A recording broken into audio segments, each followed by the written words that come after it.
త్రిభుజం చేద్దాం. ఓకే, త్రిభుజానికి మూడు సైడ్స్ ఉంటాయి, 3 సైడ్స్ ఉంటాయి. 3 సైడ్స్ సమానంగా ఉంటుంది. ఓకేనా? ఇంతకుముందు ఏం చేసాం, మనం చతురస్రం నేర్చుకున్నాం కదా, 4 వైపులు సమానం. ఇప్పుడు 3 వైపులు సమానం. మీ అందరికి కూడా 3 స్టిక్స్ ఇచ్చాను కదా, 3 స్టిక్స్ ఉన్నాయి కదా. స్టార్ట్. ట్రయాంగిల్. త్రిభుజాన్ని ఇంగ్లీష్లో ట్రయాంగిల్ అంటారు.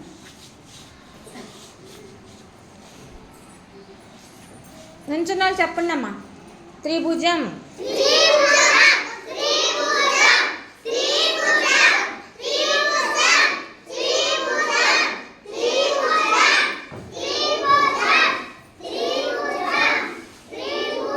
త్రిభుజం.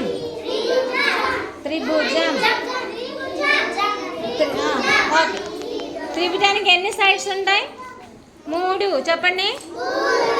3 సైడ్స్ కూడా సమానంగా ఉంటే త్రిభుజం అంటాం. చెప్పండి. 3 సైడ్స్ సమానంగా ఉంటే త్రిభుజం. త్రిభుజం చేస్తారు అందరూ. పావనికి ఇవాళ సంథింగ్ హ్యాపెండ్. ఓకే, అందరి పర్ఫెక్ట్గా ఉన్నాయా? చెక్ చేద్దామా? ఓకే, బాగా చేశారా వీళ్ళు? మరి క్లాప్స్ కొట్టండి.